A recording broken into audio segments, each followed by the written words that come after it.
Welcome to the Wargaming.net League's North American World of Tanks tournament. I am Ben, Mr. Bitternickel, joined on set by my lovely colleague, Kevin Rotterdam van der Kooi. Hello, Ro8, long time no see. Hello, Ben. Yes, indeed. The first time I'm taking one of the important seats at the set, and I think it's going to be a lot of fun, man. I am ready for some tanks, and tonight is going to be a pretty damn important night as well, man. Man, this is the night. We're going to qualify 4 teams for the regular season. That, of course, is starting in July. It means they will be vying for that $100,000 prize pool and that trip to Las Vegas for the grand finals. Also on the set today, Joshua Clutch Gray. Hello, Josh. How are you? Gentlemen, doing fantastic. Excited to see our first match tonight. It's going to be River of Blood versus Fate's Chosen. Now, we've seen a lot of different play styles so far during the qualifiers, but like Ben said, we're just getting started. 4 teams tonight will make it to the league play starting July 11th. And if there's anything we've seen so far, River of Blood has been performing very, very well. I look forward to this first match. They have been one of the most, I would say, organized teams that we've seen thus far in the tournament. But I've got some interesting backstory. River of Blood and Fate's Chosen are practice partners. Or I guess I can't say practice partners, but they work together often. There's a friendly rivalry between the 2 teams. They're both going to be familiar with the play styles of the other. We haven't seen much of Fate's Chosen's play in this tournament. They had a couple of walkovers. I don't know that we've ever broadcasted them at all. So we don't actually know what they're bringing. This should be a very exciting first match. I cannot wait to see what happens. We have broadcasted River of Blood. They went 3-0, defeating Nerve and Chimera previously. So far in the broadcast of their tournament style, they're undefeated. So if one map gets taken from them, they can bleed. It might not be a River of Blood, but they definitely can bleed. If it bleeds, you can kill it, said Arnold. What's up, Roddy? Despite that we've seen them a couple of times and we perhaps have seen more of them than we've seen of Face of Chosen, I must say every now and then I had the feeling that River of Blood was kind of not even taking it all that serious yet. Like, they know how good they were, and then certainly this one map I remember, I think it was Himmelsdorf, where they just picked like 5 really heavy tanks, just rolled straight forward, while the other team was kind of spreading out, putting themselves in defensive positions. They just said, like, we're just going to roll straight to the flag, and they captured it, lost maybe 1 tank in the process. To me, it felt so far that the River of Blood only had fun, and right now it's starting to get serious. Time to put your big boy pants on. Let's jump into the tank selection screen and see what we're working with here for our first map. We're going to be on Ruinberg, and we can see that River of Blood over here on the right side. Team number 2 is rocking the T71, the AMX 5100, and a couple of IS-3s. There's a second 5100 there, and perhaps surprisingly, we got a little bit of Bison action going down. Does that make a lot of sense on a city map like this, Clutch? You know, since it's split, you have the countryside to the east and the west is the city. Team Bisons can definitely make a strong pinpointed position with their style over to the east side. It is a bit of a gamble, though, with that light tank forces moving in, but we'll see in this match. Our match has begun. We are hearing the battle ticking down as I speak. I am incredibly exciting. One of these teams is going to qualify for the regular season. One of these teams going on to fight against the likes of Fulcrum and Team Simp, the best teams in all of North America, and in some cases in South America as well, to see who's going to be joining us in Las Vegas. Let's get started with our first map. First map is already live, Ben, so I'm excited.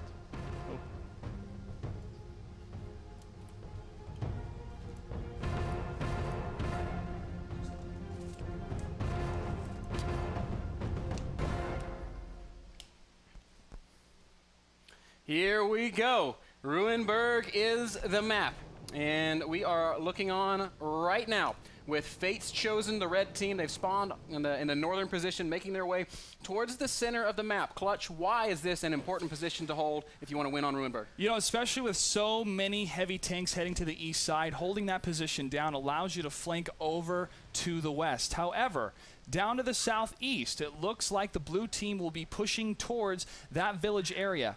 With that ability to be able to move towards that west side and the cover that's given all the way to the west past the road, they could move further to the north and push into the capture area. However, 2 light tanks are staying to the rear to try to scout any type of movement from the city. But if that continual push continues with the blue team, we could see a pretty fast flag cap, but it's going to depend if they stop or not. Very interesting movement that we're seeing on the mini-map. It looks like River of Blood, our blue team, moving along the eastern side of the map. They're going to try to, essentially these 2 teams are dodging each other. They're taking alternate routes to their opponent's sides of the map. Light tanks are well positioned to spot enemy movement, but neither team has lit up the other. Those light tanks might have to say hello to these two IS-3 men who are rolling together like true battle buddies would do. The Battle Buddy Battle Tactics system is something that Rookil certainly advocates. It's not one that I've quite learned to embrace yet, but as we learn, the buddy system always gets you further than when you try to go alone. See the AMX 5100 as well, going on a little adventure, just making sure that nothing surprising happens. But so far, the main course, of course, is these IS-3s. As long as those stay together with the T-32 behind them as well, you don't really want to say hello to those bad boys when you're all alone. Not at all, man. That still, both teams avoiding each other. The first spots are going down. Captain Blood in that T-71 has been located. Nobody really able to get a shot on him as of yet. However, immediately we see River of Blood repositioning to try and engage on their opponents. Bison missing a big shot on the first IS-3, but clutch stuff is about to go down, isn't it? It is, because they knew their opponent was not going to try to stop their advancement. They feel that their base is going to be under attack here soon. That one light tank that was back, scouting what was happening in the city, acquired some information, but it's not enough for them to make the push against their enemy flag cap. So they're going to reassess the situation, get behind some better cover, and wait it out and see what kind of information they can gather with the different positions, especially AMX 5100 and the IS-3, scouting a little outside the northern section of their flag cap. Still a very slow game at this point. Both teams posturing, realizing the gravity of this match, knowing that a single Tier 8 tank falling could be the difference between winning and losing, living or dying, as still light tanks are spotting one another, but none of the heavy hitters have been able to get vision on their counterparts. These AMX 5100 is really close to engaging the first IS-3 though from River of Blood, but so far both players are playing it really defensively, but they are, well, almost within a hair of each other.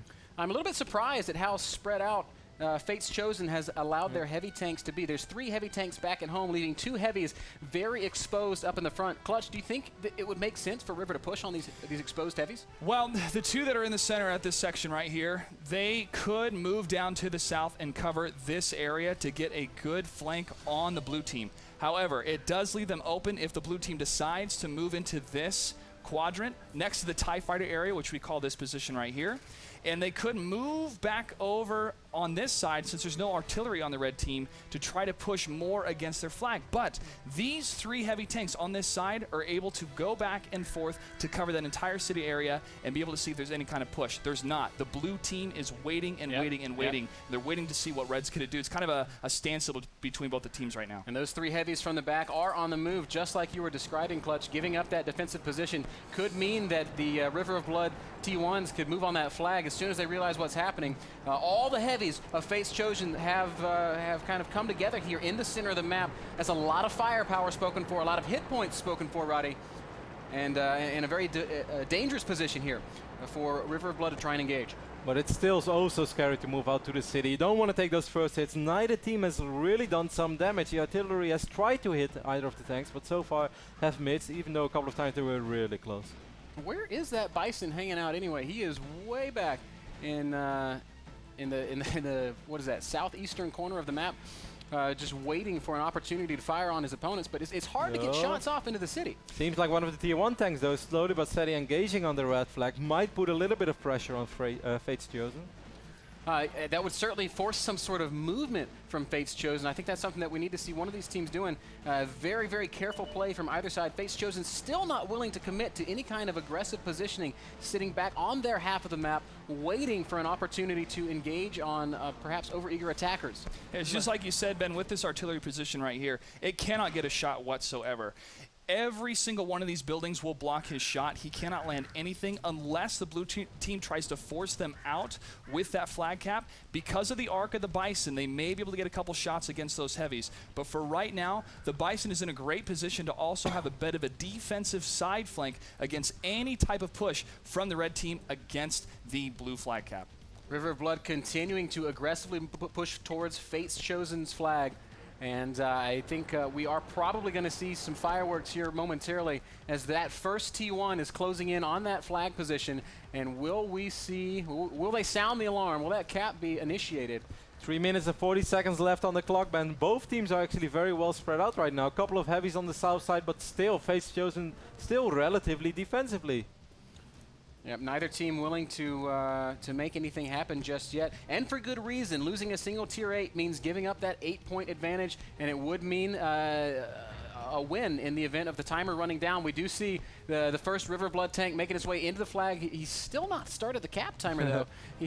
You got to be more than halfway in there to get that countdown rolling, and they're not willing to commit to that because that gives up also their position. It says to the enemy team, hey, I'm here, and now he is going to do it, steps in on that flag, and immediately we should see some kind of response out of Fate's Chosen. They know it's being broadcasted right now, Ben, like you said, and to the rear, if you'll see on the minimap, that they have 2 heavy tanks and a light tank to reinforce the position. They're not fully committed yet because they know they could be focused fired, but Savage G is just kind of testing the waters. He takes a hit. Big Spot trades a hit with him. He gets another one. 750 HP is left on him. Whoa. Another hit on Big Spot. Great trades going down right now. It looks like River of Blood getting the better of these initial shots. Big Spot is going to go down. That means the tier advantage does go to River of Blood. We've got a counter cap happening on the other side of the map. One of the T1s is on River of Blood's flag, so with a couple of resets, anything is still possible. Still, though, I would say a superior position for River of Blood. Definitely could be superior, but again, it's now a bit of a defensive maneuver that the red team is going to do. Reset. They could get the flank here if they move to that northern position. I actually really like what Fate's Chosen is doing right now. They got all heavies coming in from different sides, and they also know where River of Blood is positioned. Savage G's going to go down. That's huge. Both the T1s of Fate's Chosen have been killed, so that means no more cap for them. If we look up at the top of the screen, we can see that it's a very heavily tier advantage for River of Blood. 7 tanks remaining to just 6. And a single tier 8 down for River of Blood, whereas we've lost 2 on Fate's Chosen side.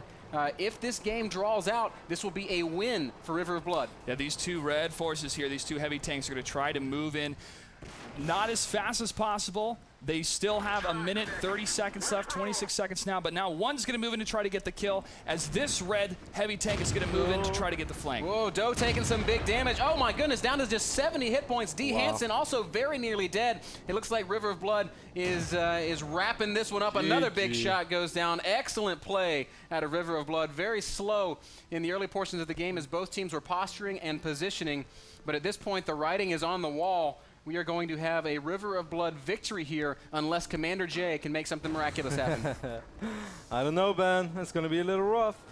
That's going to be a tall order indeed as Doe goes down as well. Commander J is going to move in behind Hazard. I guess it's possible that he might be able to get a couple of shots off, but as we can see, it's going to be a tall order. He has at least 2 opponents on this side of the map in his ballpark. A couple of AMX 5100s about to face off. Dobber might actually was kind of smart, circling around the building, try to get some massive shots off from the back, but it doesn't really matter anymore. Not even Commander J can turn this bad boy around. Not even the greatest play in the world from Commander would turn it around. There it is. He goes down. River of Blood going to take our first battle in this best-of-5 series. Excellent play out of those guys. It was excellent indeed, especially trying to pinpoint where your opponent is. That's half the battle in World of Tanks. You have to gather that information, use your light tanks accordingly with their speed and the range of picking up what is happening on the map and to adjust. Now, if we can jump into the mini-map here to kind of go over that back and forth of what was happening between these 2 different teams. You had the red team pretty much focusing on this area into the city and continuing to move in and lock it down. They did a little bit of poking over here to see if any type of engagement would occur. They could pick off a light tank initially and try to shut down any type of scouting. However, for the blue team, their Bison was in this section and he could cover any type of moving out of the red team, especially if any light tanks or heavy tanks try to poke into the flag. That kind of defensive positioning for that Bison was fantastic, and with the movement going back and forth between the red team trying to defend the capture point, the blue team was able to move in from the north side, and with these heavy tanks, pressure that flag cap and get the win by destroying the rest of their enemy. That was excellent, methodical, intelligent play from River of Blood. They go up 1-0. We're going to head into a short commercial break. When we get back, it'll be game number 2 in this best-of-5 series to determine who qualifies for the WGL North American World of Tanks tournament. Don't go anywhere. Little clip of some Mr. Bitter gameplay there. That actually happened to me today. I was playing on Mines. I was on the little hill in the center. And I was like, all right, I'm going to come down. I'm going to roll down this slope. I'm going to be behind those guys. But I was in a T29. So I rolled down the slope, and I just got bunk. I was stuck. And I couldn't go left or right. and then the two guys that I was trying to flank just turned around and killed me. It was It's not terrible. the best hold-down position for a T29. No, it was not. It was not. I was You're a little too heavy, Ben. I was a little too fat. I need to. I guess I need to get back into the gym.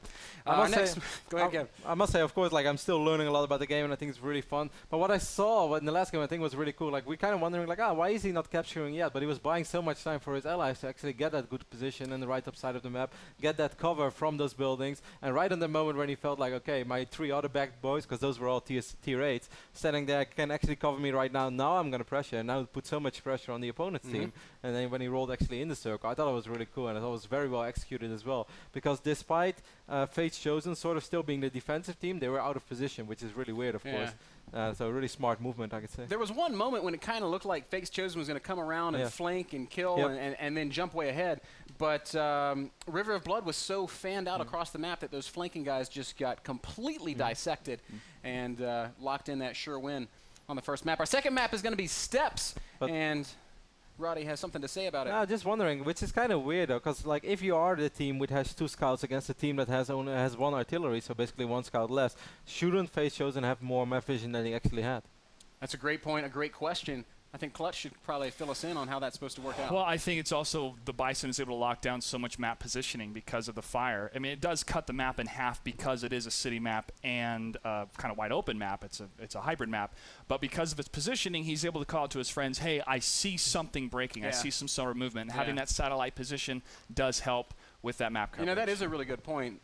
The scout for River of Blood was covering the city. He was making sure they had vision in the city. So it's like River of Blood was saying, hey, you know what? I don't care that the Bison can't shoot in the city. He's going to shut off the top half of the map and ensure that if they go out there, we're going to have the advantage of having that artillery out on the map. Very interesting.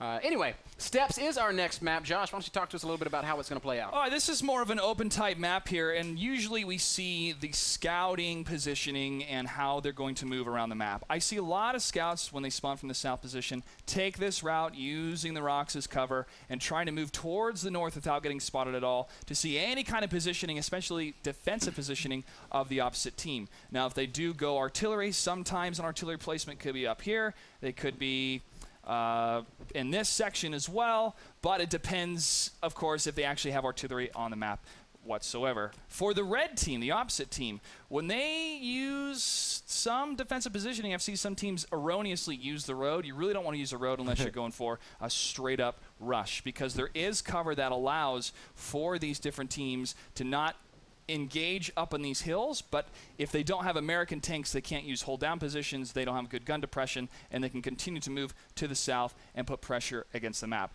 I look forward to see what kind of strategy they're going to use. Again, it comes down to the tank picks at the beginning of the match. You know, throughout the previous days of this tournament, we've been seeing a lot of AMX 1390s, a lot of T50-2s, a lot of light, fast, mobile tanks, often supplemented by a large artillery like an Object 261. Why is it, well, and actually we can actually jump into the tank screen and we can see the kind of picks that we are seeing here. And it sort of goes in line with what we were saying, AMX 1390s, T50-2s, we've got a Lorraine and an M12 artillery. Josh, what did these tank picks tell us about how this game's going to play out? Well, it's a bit of a mirror matchup here, especially with the amount of AMX 1390s. Those light tanks are so quick and they have the right amount of firepower to do damage when necessary, plus they're autoloaders. They have 6 shots per drum. They move in, they can pick apart many tanks, especially in packs, but when they have to reload, they need to take cover. Steps allows for a multitude of different areas for cover, especially with the rocks. However, if we see the T1s, T50-2s are chosen on the side of Team 1, and for the other side, for the light tanks, we have a T2 light tank and a T50-2. But it looks like the game is ready to go, and I look forward to seeing another match here on Steps. This is one map I am still learning more and more different engagements. Do you think we're going to see the first shots fired a lot quicker than on the previous map because we have so many quick tanks on the map as well? I think so. I think there'll be less hesitation in this map. 1, because it's open, and 2, because we have artillery on both sides. They're going to want to take those shots first. I must say I'm a little bit sad that you said don't go straight down the road. That's what I always do. Gentlemen, the countdown has begun. Let's my jump game in plan. to our second game on Steps. Ricochet.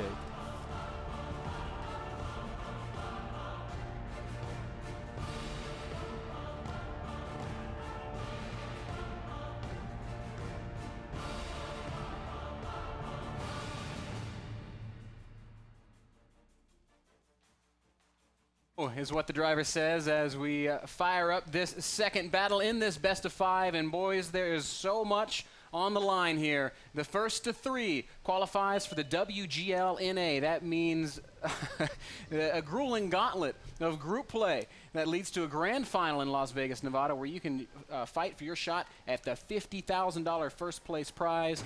And there is so much more up for grabs. Already we've got action here on the map.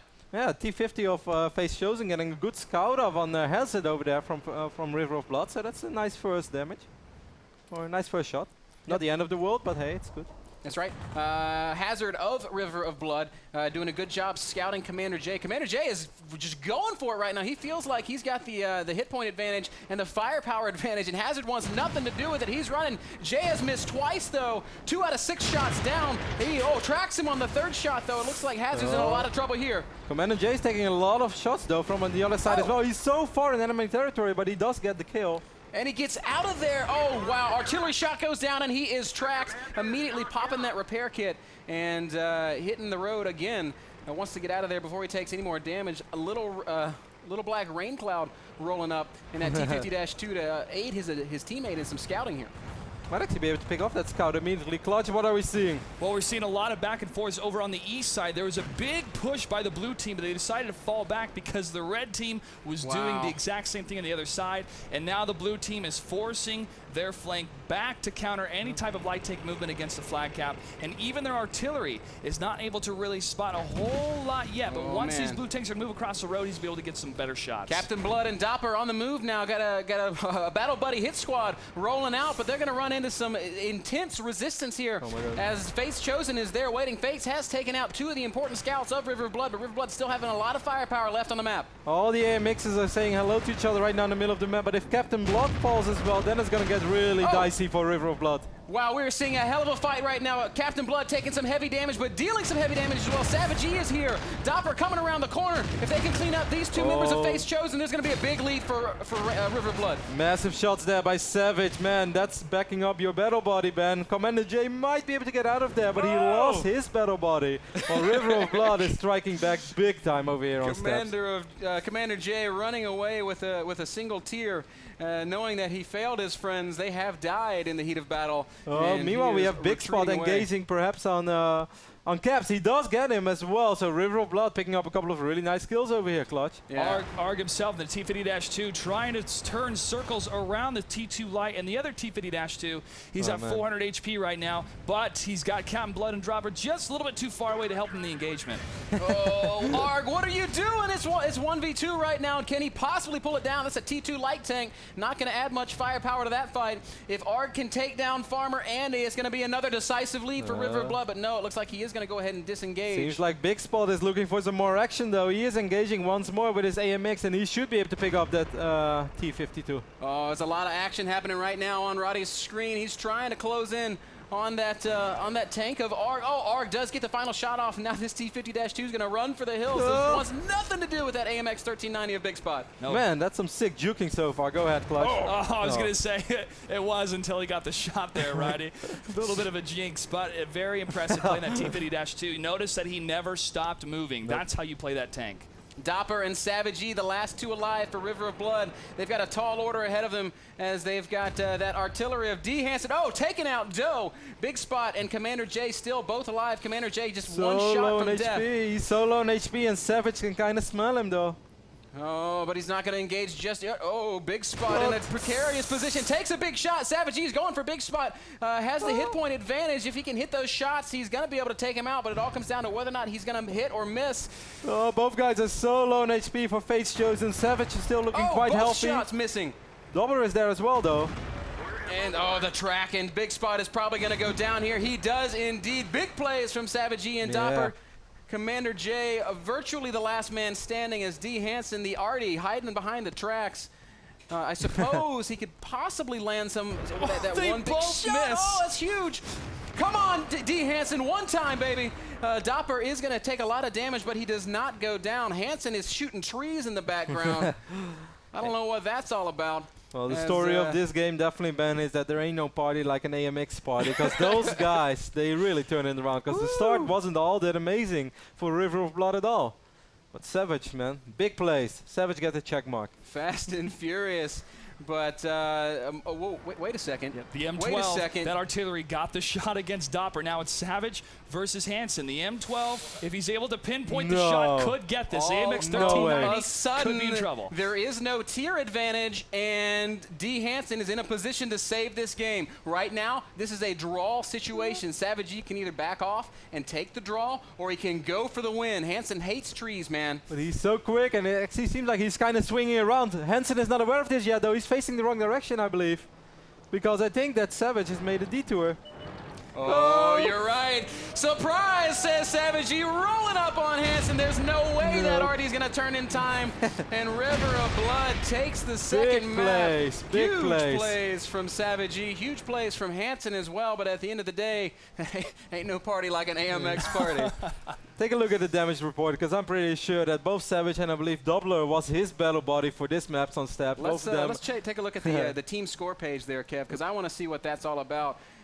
Commander J doing some serious work for Fate's Chosen, but it is not enough to stop the relentless onslaught of Savage E. 4 kills as he leads his team to victory on steps. What an exciting second map that was. I really think worth mentioning as well is that Doppler kind of stuck with him all along, even though that meant that a couple of their allies were exposed early on. Those AMXs, they stuck together and they stayed alive together, and eventually they were able to wrap up some kills. Clutch, take it away. What did you see that I didn't see? Gentlemen, I saw a ring around the rosy almost continually throughout this map. Blue went up on this East Valley and then immediately headed to the west. Red went straight south and then headed east. Now, because of this, there was a little bit back and forth engagements initially where we did see some tanks that were lost. It continued back and forth, moving out through the center as they continually circled around each other. And then in the end, it just became between those two tanks, that artillery and that light, and the AMX was able to take it. That was quite an engagement, and again, River of Blood being able to hold their composure. That was so exciting, man. I love the choice by Savage G to go for the win. He could have drawn it out. His team's still up 1-0. And there's no shame in that. Now they're going to just go back in and we'll try it again. But Savage G says, to hell with that. I'm going for the win. And with the beautiful flank, manages to close it out. That was pretty sick. So much quicker than his opponent, and he still kind of knew where that RD was. Of course, it would have been kind of awkward if he took the detour, but his opponent saw him coming and he would have turned around. Then he ran straight into the artillery. He could have lost it, but he was quick enough to avoid that. And I think it was a beautiful play. I really enjoyed it. Excellent, excellent play. River of Blood leads 2-0. They are one map away from qualifying for the WGL North America. Guys, we're going to head into our next commercial break. When we get back, what could possibly be the final map of this set. Do not go anywhere. This is Nagatron from Team Vulcan Gaming, and you're watching World of Tanks. Nagatron making a little cameo there for the Wargaming.net League North American World of Tanks competition.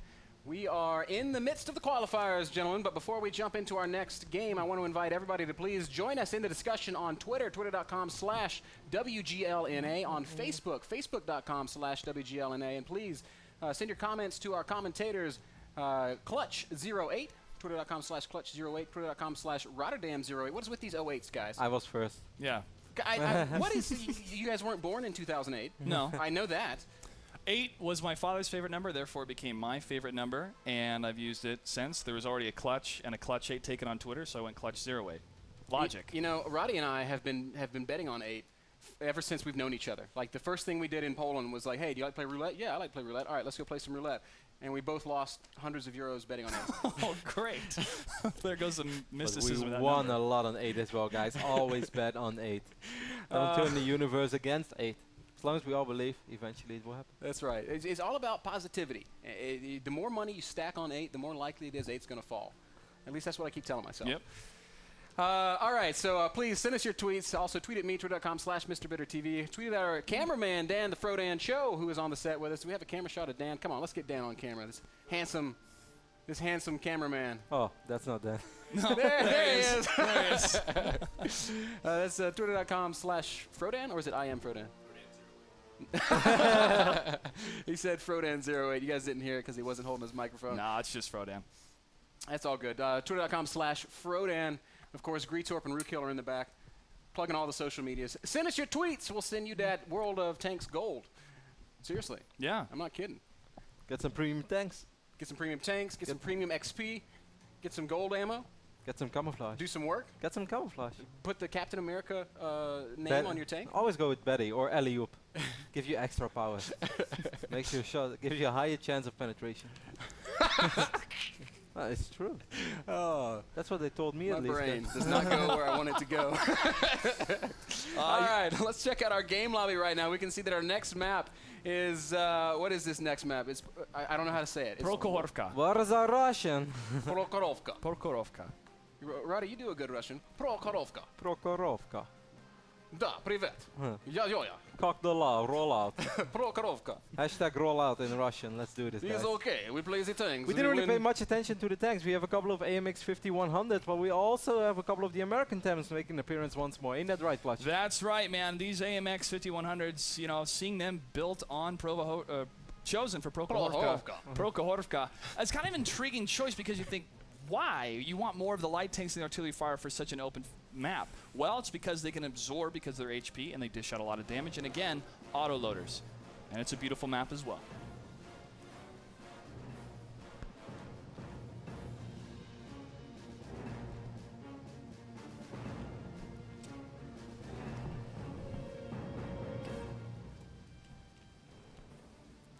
Let's get this show on the road as River of Blood leads 2-0 over Fate's Chosen. Oh my God. That's a great scout, seeing the entire team, and all of a sudden it's like, whoa, hang on, they're all right there. Big push right down the middle from River of Blood. They're not wasting any time jumping into this one. No, they are not going to hesitate whatsoever because of the speed of the different tanks they have chosen. That T-69, one of the favorites for the pros right now. Captain Blood, the WZ-132, actually destroys PB Cat in the AMX 1390. Quick little facts about the WZ-132. It can turn around faster against the AMX 1390. Some people think it's a great counter for it. That's why it was chosen for this map. A lot of shots going down, but River of Blood has drawn first blood. PB Cat getting taken out by that focused fire. And looks like we might see a little bit of fast cap action. River of Blood looks like they want to isolate a couple of these light tanks off on the side. Little black rain cloud. Where are you going, man? That's two T-69s. You're not going to win that firefight. Commander Jay's actually in a little bit of trouble as well. He's pretty much surrounded. Savage is saying hello once more. I remember you from the previous game getting rammed as well by Captain Blood. Commander Jay is down, and that's one of the big boys. Little black rain cloud also in some trouble, and tons of action all around the map. Fireworks going down, but River of Blood wasting no time with the focus fire.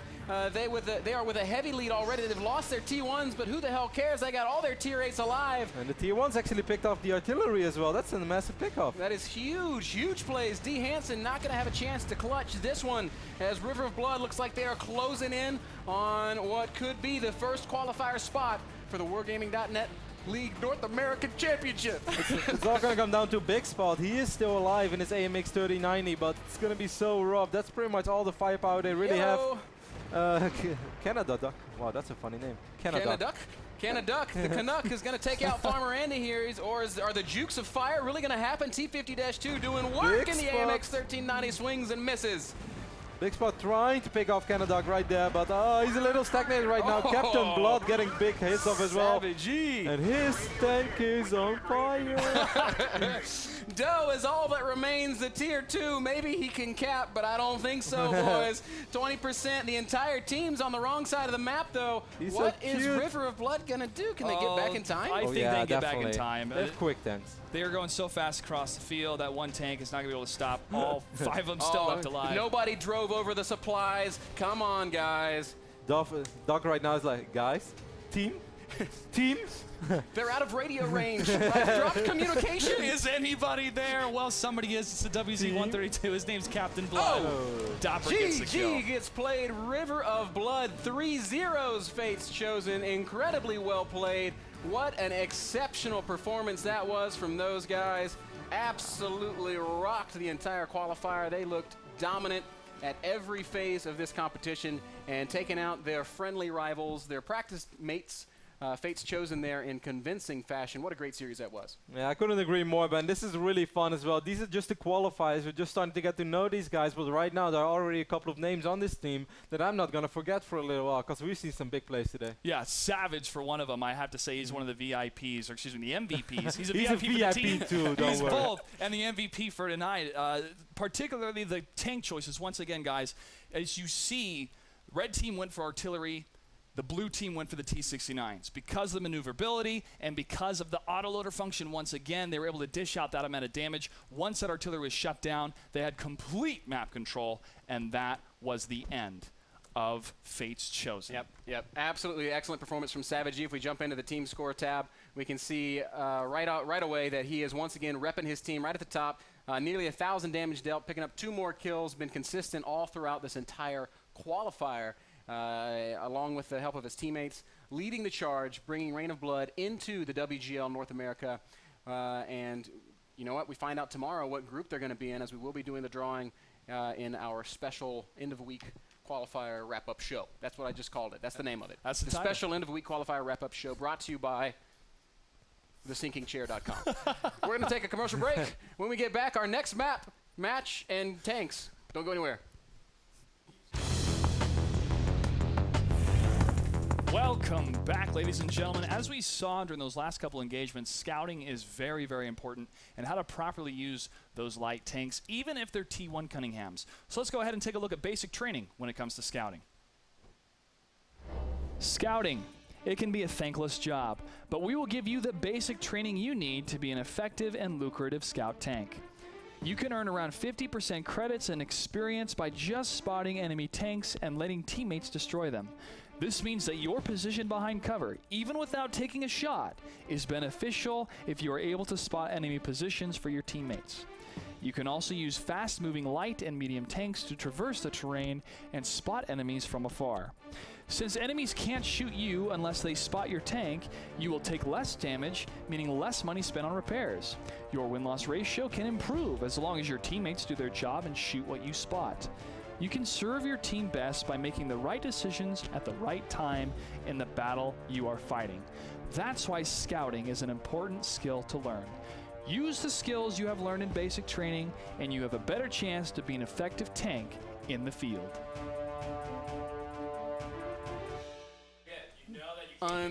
Unbelievable. Scouting, Clutch. man. Unbelievable. Scouting. It's, you know, there's so many roles in World of Tanks, and knowing how to play the role perfectly, it's going to take some time. But it's worth just it. like in every game, you need a finisher. You need someone who's there who secures the kill. While that segment was running, we were just kind of talking about some of our tank exploits throughout. We've been playing World of Tanks all day. It's a very difficult job being a World of Tanks commentator. It's you tough. sit here at the office, you play World of Tanks, and then you come out here on the set. You talk about World of Tanks. It's not easy. It is really hard. We love it, though. It is. I mean, they keep us here because they pay us, but that's barely. Wait, you get paid? Well, I'm paying to be here. So anyway, we were talking about our games earlier today, and Roddy was telling me about how we played a really fun game earlier. We were both running M3 Stewarts, and we're over here now. And it was like this really ridiculous game where our team loses like 7 tanks immediately, and we're just so far down, and me and Kev are kind of off on the other side of the map. With one other guy who just kind of followed us. Yeah, one of those just kind of trolling along behind us. We trying to bring it back, and then we roll up on this one guy, and I shoot him, and then Kevin shoots him, and then I shoot him, and then Kevin's like, I know that if I shoot him, he won't quite die, so I'm going to wait till Ben shoots one more time so I can steal the kill. That is not good battle buddy policy, Kev. But at the end of the day, who won the team? Or who won the game for the team? Us. That's true. We did. I know, but who got more experience? You did, because you stole 7 kills. I didn't steal 7. 5 of those were at least mine. Okay. 2 times I may have waited a little longer. Well, you won the battle. That's what matters. And I got a top gun. Top gun. Right on, man. That's great. Those are precious. You cherish those. It is. Would you want to take away that tank? What do you rather have? That like I have like 5 and you 4, or that I have 7 and you 1? Would you rather have Top Gun or Brothers in Arms? That's what I'm going to ask you. Top Gun. True colors are shown tonight, Top ladies Gun, and any gentlemen. day of the week. I can't believe this. Unbelievable. Guys, our next match is going to be Scurry Hard versus Still Refusing to Die. 2 teams that have been performing very well throughout this entire qualifier. Still Refusing to Die, dropping only a single map thus far. Scurry Hard still undefeated. What do you boys make of that? Well, in the qualifier section, it's a smorgasbord of what's going to happen. And a lot of these teams, I mean, River of Blood is a team that Rookil knows. He knows a number of these teams. And it's a team that some other teams were unfortunate enough to run into. Exactly. Like, we're going to sign up because it's not one of the invited. Like, oh, okay, that sounds good. And then you realize, wait, these guys scrimmage with one of the 8 invited teams. They're going to be really good. However, this is still anybody's game. And with any new esports game, storylines are still being built and different types of strategies are still being exposed. When we watch the Korean League, I see like KV5s, 5 KV5 pushes. And when Rookil and I look at that, we think, what? But it might work or it might not work. So seeing the different strategies from these different teams is a lot of fun. Prediction-wise, Scurry Hard sounds pretty difficult to beat, but Still Refusing to Die may live up to their name. I can't wait to find out what's going to happen. Our game lobby is up. I don't believe tank selection has begun yet, but soon I'm hoping we can jump into the games. In the meantime, we got Dan the Man Frodan Show up on the set with us talking about social media. What's happening on the internet? Well, guys, you can't see me, Actually, but you can trust me. It's just a bodiless voice somewhere He coming is from there. off the set. I swear to God, guys, he's out there. Yes, I suddenly changed my voice. Hello, everyone, and welcome. Oh, there he is. Hello, I'm no longer the ghost of social media present. I am here to talk about some of the winners that are going to be giving gold because of their interaction on social media. So let's go to my screen, and we can show Steve Braden, or S. Braden44. I'm sorry if I butchered your last name. He says, WGLNA, stealing my attention away from the National Hockey League playoffs tonight. I am a Black Hawks fan, but also a huge World of Tanks nerd. He's freaking out, guys. Thank you, Steve, for your contribution towards social media, and congratulations, you are a recipient of 2,000 gold as well as a week of premium. Follow us on Twitter. We will direct message you that gold code probably tomorrow because we're going to be up all night playing tanks. That's just how we roll. That's how we hashtag roll out. That's right. Well, it looks like they're still in the tank selection. Rodder, you had a question about the WZ-132, so I'm going to go and bring up the stats here. Yes. It was built in China. It was I was actually... actually surprised by that, because I'm still learning a lot, but I haven't really seen a lot of the Chinese tanks being used on the highest level of play. Chinese tanks were added about 4 to 6 months ago, so they're one of the newest tech tree lines that were added. It was actually the first tank that was completely built in China, if my facts are correct here. And now every single tank in the world is built in China. Even Except the American M1 one. Except the M1 Abrams and the Bradley. But No, they ship them over, man. oh, yeah? I'll have to Russian ask. components, American components, all made in Taiwan. They have a little label on like the cannon, made in China. Well, maybe some of the ammo is. But it was built in 1964. Hit point value of 1,050. Top speed, 64 kilometers per hour. Hull That's 50 a lot to of the hit points front. going very fast. It by the way. does. Yeah. It goes pretty fast here. The armor's not that good, but it's good enough to fulfill the type of role that it is. 50 to the front, 25 to the sides, and 20 millimeters to the rear. For the turret, 55 to the front, 35 to the sides, and 22 millimeters to the rear. The gun, 100 millimeter gun, 60-100T. Now its alpha damage is 250, 250 for premium rounds, and 330 for premium rounds, respective penetration. You know, in these matches, you want to use those premium rounds. 224 potential penetration, rate of fire 7.06 rounds per minute. Now it has great acceleration and good hits on the move. I mean, its accuracy does suffer when you're on the move with any tank, but it's more accurate than a 1390 when it's on the move. That's why when it's traverse speed, it's able to round those circles around the 1390 and get those kills. That's why you see the pros choose it. I've played a little bit of it. It's pretty fun. The AMX 1390, though, I mean, it just does so much more firepower. Man, I want to unlock. That's going to be my next thing, unlocking the AMX 1390. I've been going down the American line because I'm a patriot, and I don't believe in being un-American, but after seeing the qualifiers, I've become a believer. Parlez-vous français? I want to unlock that AMX 1390. I'll have to go back and check the actual damage for the AMX 1390 versus the WZ-132, but I do know for sure that the WZ-132 has less XP, or less HP than the AMX 1390, and it's actually more prone to module damage, which is a big factor too. If your engine catches fire, or your tracks hit, that's not good, no matter how fast you are. Folks, I just really want to get my T2 Cunningham. I'm still grinding. Folks, tank selection has finally begun. This next match, we finished our first one so fast that our Way next ahead match, of which was schedule, scheduled for 7 p.m., is going to be starting a little bit early. We're going to head into a very short break as tank selection begins. When we come back, the first map of our second match is going to be Scurry Hard versus Still Refusing to Die. Please don't go anywhere. The Wargaming.net League North America. That is a mouthful, man. And sometimes my tongue gets fat. You got to keep practicing it. It'll get easier The and easier. Wargaming.net League North American World of Tanks competition will continue when we return.